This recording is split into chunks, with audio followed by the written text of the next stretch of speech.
Hello, I'm Dango Rose. Welcome to the Mountaineer Podcast, where everybody's listening. The Mountaineer brings you the latest news of the peak-to-peak region, in print, online, through our podcast, social media, and special publications. Now, listen in to the latest news of the area with our local journalists.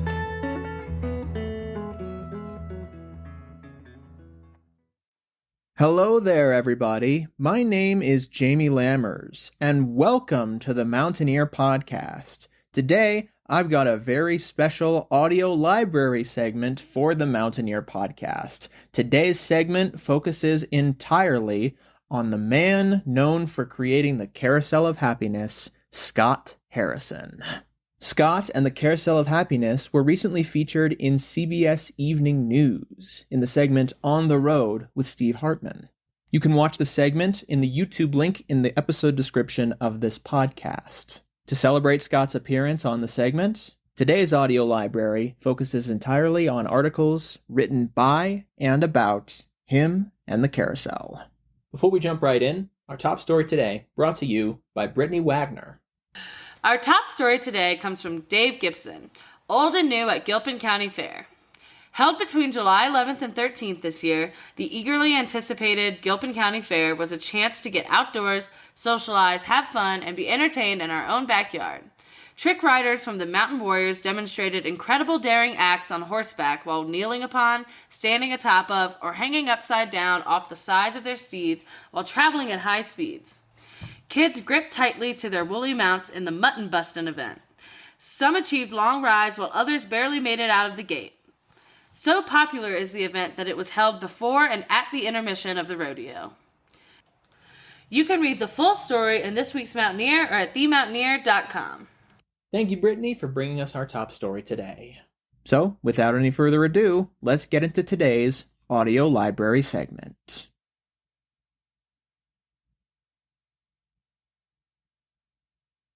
Rabbit the First by Scott Harrison. Published in the Mountaineer in 2012. It was an inglorious beginning. I glued together wooden boards for the body and head. I used 4x4-inch pieces of Douglas fir for the long ears. It was the first time I had tried to carve an animal, and, amazingly, it began to look like a rabbit. The wood was just scrap lumber from building our house. I had been holding on to a full-size profile drawing of a rabbit that I had created a few years before when we lived in San Francisco. Our family had since moved to Nederland, Colorado, and in the new house, for the first time in my life, I had some space to try my hand at carving. When I was done with Rabbit, I grabbed him up, all 100 pounds of him, and carried him outside to place him here and there in the nearby woods. It was the middle of winter, and I would place him on a box, shove snow up around him to hide the box, and then run back a ways to see if he really did look like a giant hopping rabbit. I think I did a little private dance in the snow, overjoyed with myself that I could create something which, if I went way back and squinted my eyes, looked like an animal. Wow, good for me. For the next 25 years, I kept carving wooden animals, all kinds, and I guess I should admit that I did get a little better at it along the way. I soon started using real carving wood, basswood, the preferred wood that Carousel horse carvers used a century ago. I got a better set of knives and more expensive carving tools. I watched others carve and read what I could to teach myself how to be a better carver. As I continued, the animals got fancier, looked more proportional, and had more detail. As people came to visit, I wouldn't show them Rabbit first. Instead, I would show off the cat, then the lion, then the dragon boat, the gorilla, and on and on. A few years later, our house got too crowded with this menagerie, and I had to rent space in a local mining equipment warehouse. The first thing I put in there was Rabbit. Soon, he was joined by others. Eventually, I even carved a new rabbit, a bunny really, with a golden mouse in his tail and a paw that tells time. Many, many years later, the Carousel was finished, its house built, and after 1 year of operating and over 100,000 riders, the 60 wooden animals that make up the Carousel of Happiness are delighting people of all sizes and ages. For 26 years I stored Rabbit, first at our old house, then at the warehouse, and most recently in a shed next to our new house.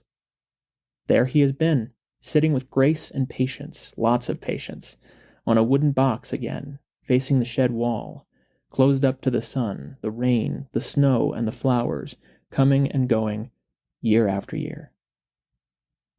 Last year, George Blevins and I took Rabbit out of the storage shed and carried his heavy self into my carving shop.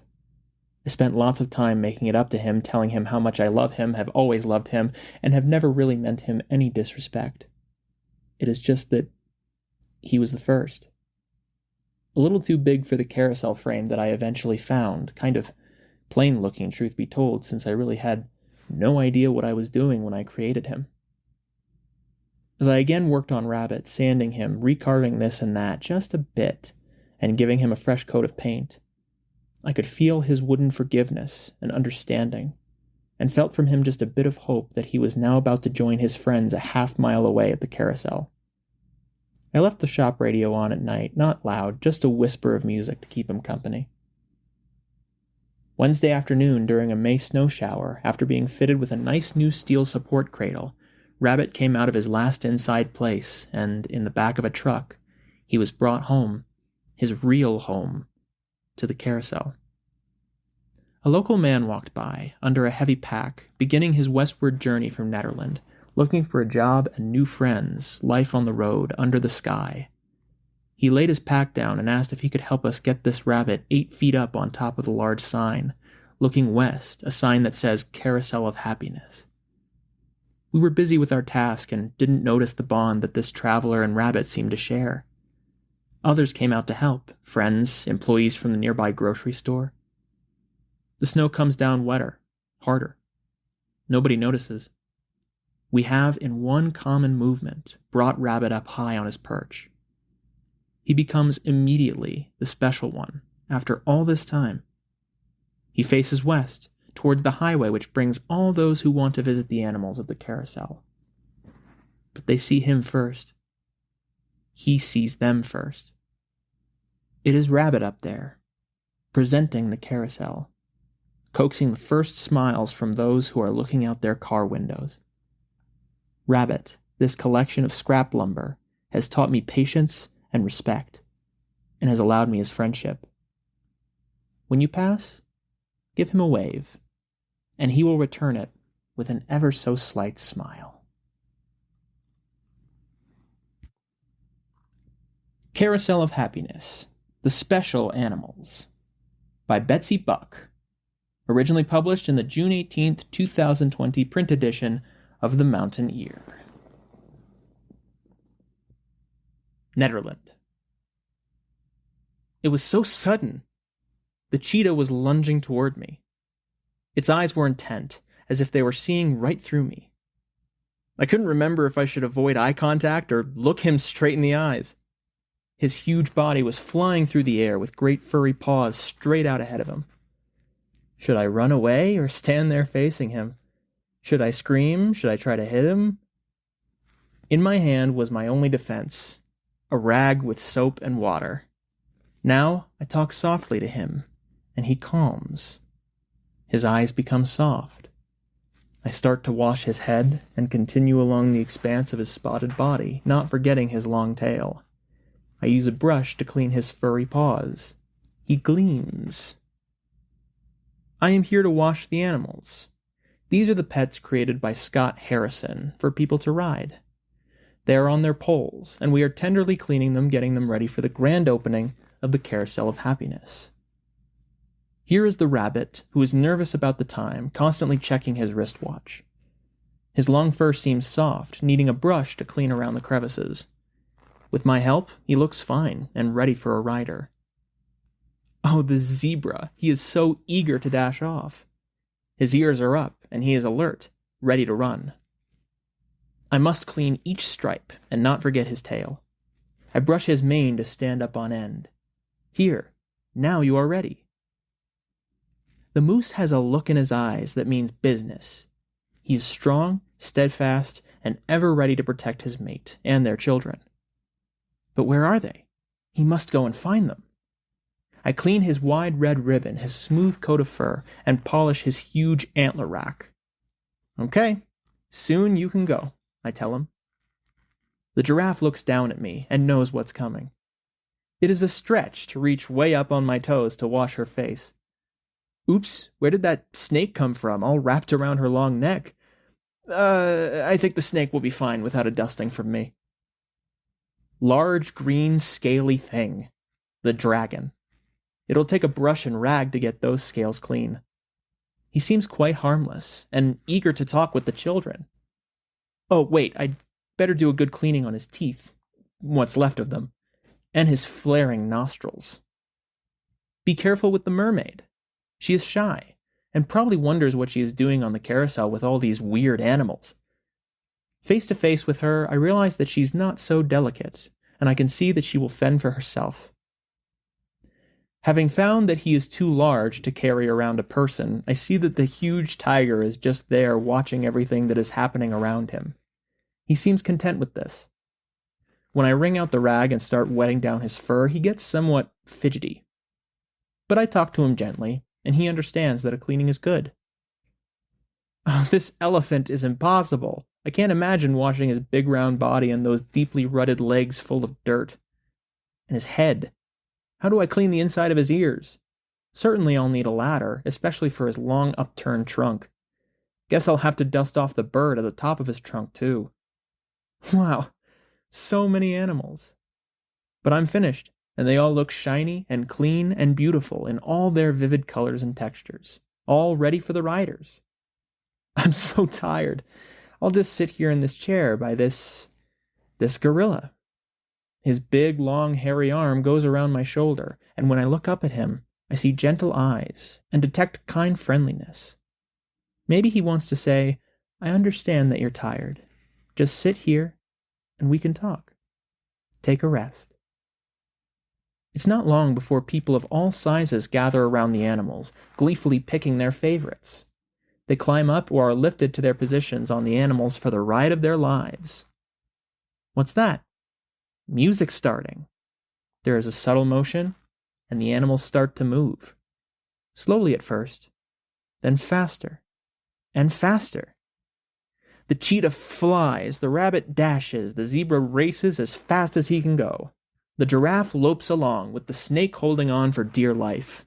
There's the moose galloping, starting his search for his family. The dragon is following along, happy to be pulling children in his wagon. Is that the mermaid? She's really getting into it. Oh, the elephant, lumbering as fast as an elephant can go, clean ears flapping, and with that bird following along. The tiger, well, he's just surveying all that is going on. It's amazing. In this small space, there is so much laughter, so many grins and giggles. And these carved animals are so alive, as if they knew what makes people happy and living in the moment. Here are the Harrison family pets, born from an idea, raised with love and devotion, plus years of hard work as they were carved into life. Now, out to the world to fill the air with happy moments. This is the Carousel of Happiness. This story was composed when the Carousel first opened in 2010. The Carousel is now open for rides once again. For more information, check out their Facebook page. Breaking news! Elephant escapes from Carousel. Written for the April Fool's 2012 edition of the Mountaineer newspaper. Carousel of Happiness operator John Callahan was not so happy on a recent morning when he discovered an empty space where the carousel's beloved elephant was supposed to be standing. After searching up and down and all around, Callahan ran next door to the police department and announced in a loud voice, "The elephant is gone! The elephant is gone! Call 911!" Nederland Police Chief Jake Adler quickly mobilized his team of highly trained investigators who swept the town for signs of the missing pachyderm. The police set up roadblocks at all known points of egress from the Nederland roundabout and attempted to search all suspicious vehicles. However, the roadblock was abandoned when a traffic jam resulted due to an overabundance of suspicious vehicles driving around and around the traffic circle. The elephant was nowhere to be seen. A few hours later, an old hippie attempting to hitchhike to Ward noticed what looked like giant four-toed footprints leading down the road to Caribou. Catching a ride, the anonymous hippie borrowed the driver's cell phone and alerted the authorities before calling his mother in Virginia. A team of courageous local volunteer firemen and handsome EMS workers followed the trail for several miles, but decided the footprints belonged to a Yeti. Disappointed, they gave up the search, returned to the fire station, and ate leftover spaghetti while watching old reruns of Baywatch. Back at the Carousel, longtime local resident and carousel carver Scott Harrison did his best to calm the other animals, who were running around and around and around in circles. The peacock was hysterical and had to be sedated. Carefully inspecting the scene of the crime, Chief Adler followed a trail of peanut shells and bluebird droppings which led into the men's room.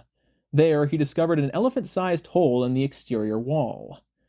"I suspect the elephant crashed out through this large hole," surmised the chief, "but don't hold me to it. The investigation is not over yet. We still have other leads to follow." Asked to elaborate, the chief said he had something more important to do. Shortly afterwards, he was seen in Buffalo Bill's munching on tiny donuts. Curiously, at dawn the next morning, the elephant was found standing innocently in her usual place on the carousel. The only sign of anything amiss was a small sprig of cedar snagged in her basket, which was slightly askew. Asked to explain her disappearance, she had nothing to say. However, the little bluebird sitting on the tip of her trunk sang out. Having noticed for the first time a small mouse hiding in the deer's tail, the precocious pachyderm had panicked, leapt off the floating platform, and crashed through the men's room wall after pausing briefly to check her appearance in the mirror. By opening time, all had returned to normal at the Carousel of Happiness. The animals were calm and ready to resume their endless cycle of leaping, swimming, flying, and galloping. Precious Tots were seen banging on the front door and wailing. At last report, the elephant still had not spoken, instead standing peacefully with her trunk raised in a defiant pose. Celebrate Somewhere Else. Written by Barbara Lawler in 2014. Netherlands. About a year ago, Carousel of Happiness creator Scott Harrison and his artist colleague George Blevins decided that the Carousel of Happiness was well established, up and running, and a popular destination for guests from all over the world. It was now time to conjure up something new. They came up with Somewhere Else. The structural concept of the carousel was based on a dodecahedron, a 12-sided structure. When Harrison and Blevins discovered that Pythagoras, the famed mathematician, believed that irrational numbers could be found within a dodecahedron, they were convinced that irrationality was indeed within the carousel. Or maybe it was magic. Either way, the two men figured that one portion of the wall might just be a portal to somewhere else. Since then, they have designed and carved a whole tribe of beings, animals, humans, and birds, that have found a way in and out of the portal.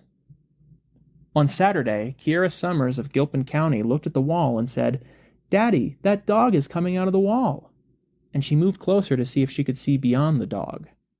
Then her sister, McKenna, noticed a woman's leg disappearing into the portal, and a large white polar bear holding up a small brown bear to reach the arms of a black grizzly bear. McKenna breathed out loudly, in awe of the ideas that seemed to be represented by the wall. Seated on the steps leading into the wall is the chimpanzee of our troubles, who invites people to sit next to him, promising to take away their problems. The dog, Oberon, is on the top step, passing into somewhere else, but turning around as if to ask, "Are you coming?" A small penguin disappears into the wall, and above her a mallard duck flies out of the wall into the carousel house. The giraffe, lured by the light from the outside, stretches its lengthy neck.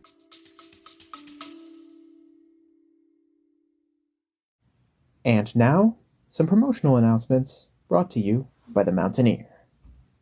Looking for a unique advertising opportunity? The Mountaineer podcast may be a perfect fit for you. Our podcast reaches local listeners at least 3 days each week. We can create your podcast commercial for you, or you can submit your own. Contact Amanda McDonald for additional information. Her email is adsales@themountaineer.com, and her cell is 720-960-2900. Have you checked out the Mountaineer YouTube lately? We are very excited to have a videographer intern this spring, as well as Clementine Miller, who's been working hard to record some of our local events and meetings to share with you. Go check it out on the Mountaineer YouTube. Have you seen our 2024 Peak to Peak Visitors Guide? We have just launched our 2025 Media Kit for the next guide. Go to our website and click on Advertise to see the full media kit there. Spring is springing, and we all know that means the flowers will be popping out all over the place, reminding us of beautiful art. That also means it's time to start thinking about the 2025 studio tour. Go to our website and click on special sections to view the 2024 guide and prepare yourself for this year's edition. Watch people watching the carousel. As visitors check out the wall, you can almost see them wanting to look behind it to see what else is there. The wall had been covered with a drape since its inception and was just unveiled recently. To celebrate this latest addition to the wonder and beauty of the carousel, the public is invited for free rides this Sunday, April 6th, from 11 a.m. to 6 p.m. It will be a time to ponder the magic of the carousel and the mystery of the somewhere else wall, and to wonder if Pythagoras' irrationality theory has found a way to insert itself into Netherlands' biggest roadside attraction. We'll continue on a journey through the Carousel of Happiness after a quick break. Welcome back. And now for the next article. The magic goes round and round. Glimpses of Past and Present by Pam North. Published in the July 31st, 2014 edition of The Mountaineer. Nederland. Nothing is more evocative of childhood and fantasy than the carousel, with its brightly colored and embellished animals leaping smoothly up and down, and the calliope of organ music playing gaily in the background. It's no wonder that the merry-go-round has earned its own day of recognition and celebration. Friday, July 25th, was National Carousel Day.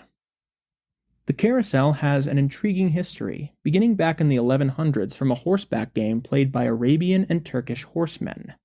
Spanish and Italian crusaders imported the game back to Europe, where it became an extravagant display of horsemanship and finery that the French termed Carousel.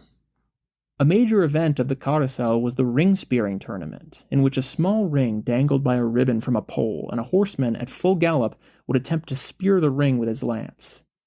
A Frenchman with the goal of training young noblemen in the art of ring-spearing later conceived the idea of a device bearing carved horses and chariots suspended by chains from arms radiating from a center pole. His ingenuity in the 1700s was likely the inspiration for the carousel as it is known today. By the latter part of the 18th century, carousels were built for amusement and were scattered throughout Europe. The invention of the steam engine allowed the power of steam to be incorporated into carousels, allowing them to become larger and more elaborate. In the 1860s, Gustav Denzel pioneered the modern carousels in America, surpassing the old carousels of Europe in size and elegance, with elaborately carved and decorated animals in a rich variety of styles. The spectrum of species ranged from jungle, farm, plains, forest, mythology, storybooks, and even household pets. Any creature that conceivably might be rideable was fashioned into a fantasy animal from a child's dream. And catching the gold ring was every child's desire.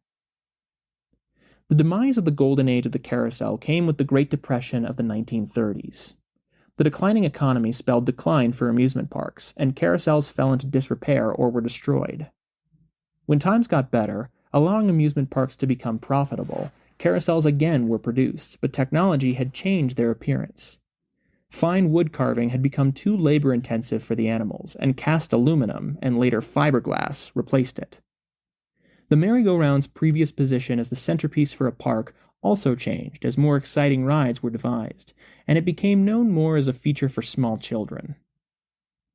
Antique carousel animals became collector items for decoration in the 1970s and have risen greatly in price over ensuing decades. Their increasing value caused the dismantling of many of the old carousels so that the animals could be sold for high profit. Fewer than 150 of the original several thousand carousels built in America survive intact today. Some of the original existing carousel frameworks occasionally are located, taken out of storage, restored, and returned to public operation. That is how Nederland's Carousel of Happiness got its start, when Scott Harrison trucked its empty frame from Utah to Colorado in 1986. He spent the next 26 years carving and painting more than 50 unique animals, 35 of which are rideable, to bring the empty carousel shell back to life. A new floor of southern yellow pine was built, and rounding boards, the decorative panels surrounding the top, were restored, along with the original bearings, gears, and metalwork. It was a dedicated labor of love, and has stood since 2010 as a culmination of one man's dedication and determination to recreate a thing of beauty. Adopted by the community as a project, Nederland, with its small population of about 1,500, supported Scott's dream, raising $700,000 to house the completed carousel. What better way to enjoy National Carousel Day than to visit Nederland's very own merry-go-round? Celebrate on July 25th, as the Carousel of Happiness, starting at noon, will offer a variety of activities of fun through the afternoon and evening. A bake sale, ice cream, face painting, sidewalk art, a bubble station, a scavenger hunt, magic tricks, a book signing, and a concert. It's never too late for a second childhood.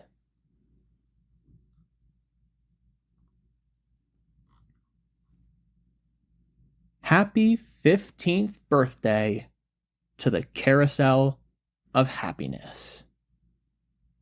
Published in the May 29th, 2025 edition of the Mountain Ear.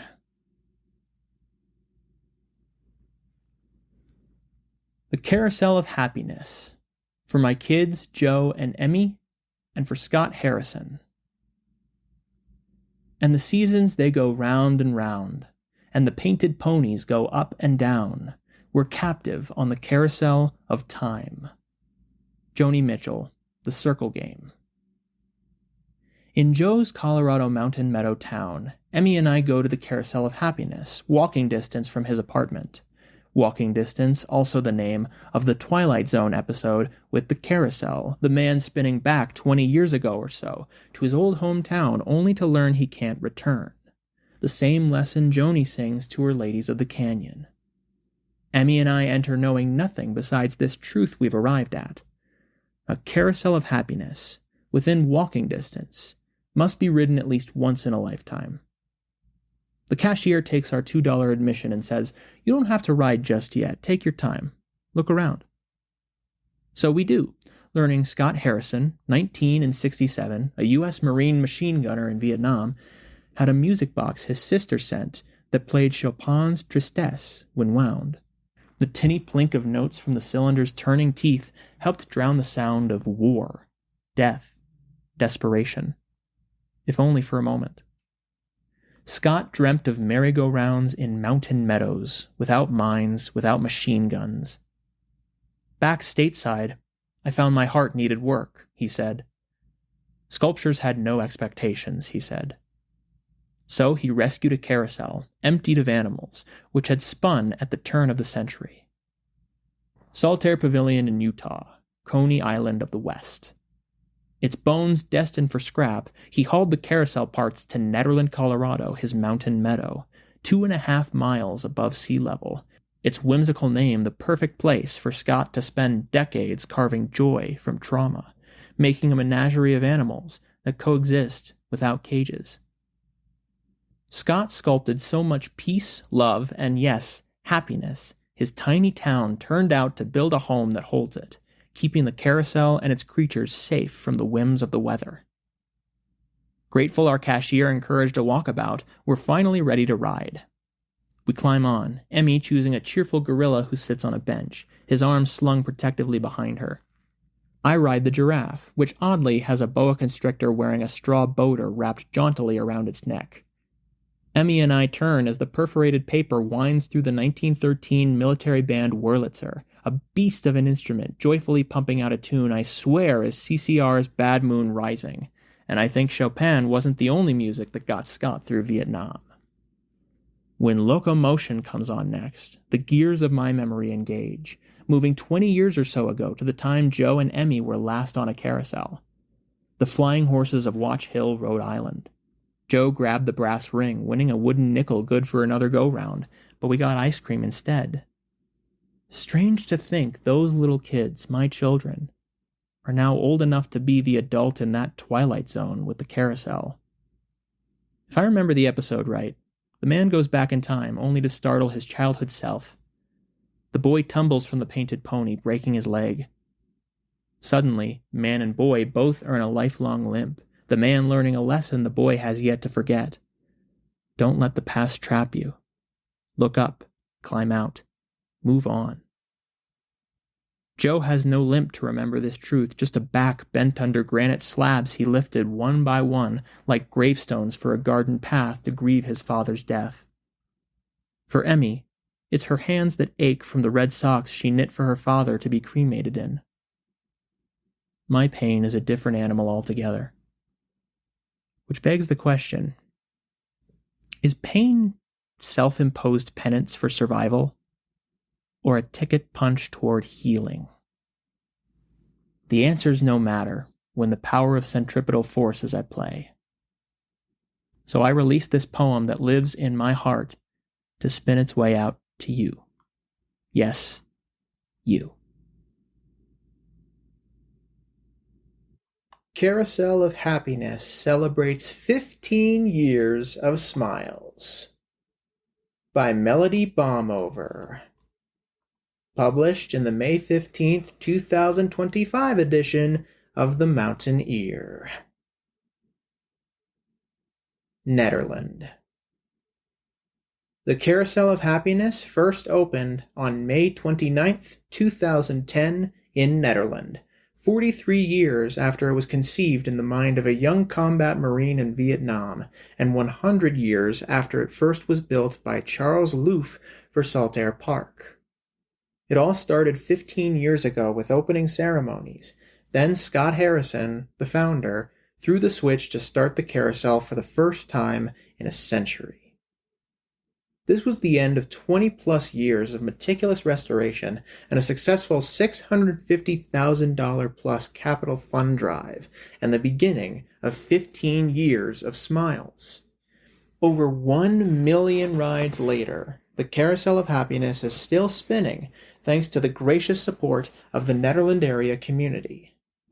We invite all to join us for our 15th anniversary celebrations. Monday, May 26th will be our 15th annual Memorial Day ceremony at noon. Thursday, May 29th will be our 15th anniversary party with free rides and cake, 5 to 7 p.m. Each year, we honor the men and women who died serving in the U.S. military with a silent memorial ride. This began when we opened in 2010 for Memorial Day weekend, in which the first turn of the carousel was a silent ride commemorating Chris and Paul, fellow Marines alongside Scott that lost their lives in Vietnam. All are welcome to join us for the ceremony at high noon on Memorial Day Monday, May 26th. We will encircle the carousel and remember the fallen, either by mentioning their name and perhaps a brief story, or with a simple silent acknowledgement of their service. Each person who shares will be given a red rose in memory of their loved one. Taps are played, and then we will turn the carousel for a few slow, silent, riderless turns before inviting surviving veterans for a free carousel ride. We will then return to regular ride operations around 1 p.m. Veterans and their families are welcomed at the train car's coffee and kava next door following the ceremony. This lovely carousel started with a dream. There was no sure plan, no place to put it, and in fact in the beginning there wasn't even a carousel frame. There was just a young man in combat who found solace in a music box sent to him by his sister. He imagined a carousel spinning peacefully in a mountain meadow, people smiling and laughing, peace and joy, something that was the opposite of the war that surrounded him. Many decades later, while raising his family here in Netherlands, he never forgot the music box nor the peaceful carousel that calmed him, and he grabbed some extra lumber, a book about carousel carving, and began making a wooden rabbit. It was only after Rabbit the First, who now greets the cars on the highway mounted on his pole above the outdoor sign, that Scott found a carousel mechanism, one without animals, in disrepair, awaiting the scrap metal pile. Serendipitously, Scott was told about this carousel frame, and he quickly jumped on the opportunity to start this tremendous project, bringing it from its second home at Fairyland in American Fork, Utah, all the way to our tiny town in Colorado. And lucky for all of us, he kept carving. While many of you may know the story of the Carousel of Happiness, we think it's important to keep telling it. Our story is a reminder of humanity, of the story of life, and of how we keep going when the answers aren't quite clear. Our carousel is a place to have fun, of course, but it's also a place to remember our loved ones, to grieve the people and things we've lost. There's a magic to the carousel that people tell us they feel deeply when they enter the building. While there are many theories of where the energy comes from, the magic crystal in the center powered by riders' smiles, the spirits of carousel operators from Saltaire and Fairyland that so loved this machine, the healing power of Scott's journey as he carved its new set of animals, the memory of the 2 Marines that Scott lost in Vietnam and dedicated the carousel to, we are certain that the magic transforms our visitors, whether they ride or not. Every telling of the story is a powerful reminder that you too can bring joy out of your grief. That even without a solid plan, you too can create a powerful and healing community project. That when you don't know how to do something, Scott had never carved before his attempt at Rabbit the First, you too can teach yourself new skills and master them. And you can take that healing, that lofty dream, and use it to leave the world just a little bit better than how you found it. Scott's vision was to create a place that is more than just a ride for kids. And he definitely accomplished that. It's evidenced by the thousands of visitors we meet each week that tell us, I always say, if you're in Netherlands, you have to ride the carousel. We are so grateful to you, the mountain community, that make sure to tell all your friends and family about us. You sharing our story is what keeps us spinning. In 15 years, the Carousel of Happiness has sold over 1,180,000 ride tickets, given away over 15,000 ride tickets, hosted over 300 groups for tours and rides, kept spinning thanks to over 21,000 volunteer hours donated. The Carousel of Happiness will be open 10 a.m. to 5 p.m. every day from Memorial Day through Labor Day. It is a 501c3 nonprofit organization. The carousel is available for birthdays, weddings, and other events. You can read the story of our founder and carousel in the 2 books Don't Delay Joy by Jeanette Taylor and Carousel Soul by Scott Harrison. For more information on donations and events, contact Executive Director Melody Baumhover at 303-258-3457 or outreach@carouselofhappiness.org. Visit our website at www.carouselofhappiness.org.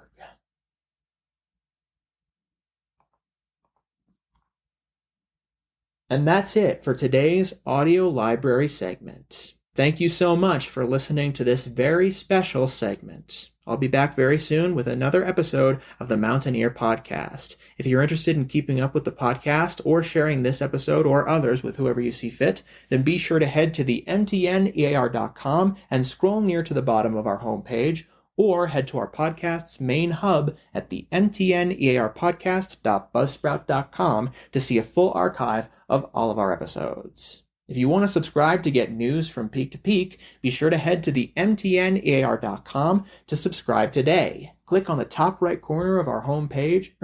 Click on the button on the top right corner of our homepage Click on the button in the top right corner of our homepage to get full access to our digital archives and scanned copies of our physical newspaper. And you can even choose to send a physical subscription to your mailbox or to the mailbox of someone that you love. If you're interested in being involved in the paper and or the podcast in any way, shape, or form, be sure to email our editor-in-chief, Barbara Hardt, at info@themountaineer.com and or myself at media@themountaineer.com, and we'll get something sorted for you. And finally, you can find all of our most important links in each individual description of our podcast episodes, our Facebook, Instagram, YouTube, main website page, and events calendar, where you can submit upcoming events from your venue. You can also find important links on the top right side of our homepage. Thank you so much, everybody. I'll see you next time. Have a great rest of your day. And that's it for our show. Subscribe online to get more access to more news, weekly updates to our community calendar, and a link to our YouTube channel by visiting themountaineer.com. Be sure to use the coupon code PODCAST when subscribing for a 10% discount, only available to our listeners. If you are in the local peak-to-peak area, be sure to pick up a print edition of The Mountaineer at a local business. I'm Dango Rose. Thank you for listening.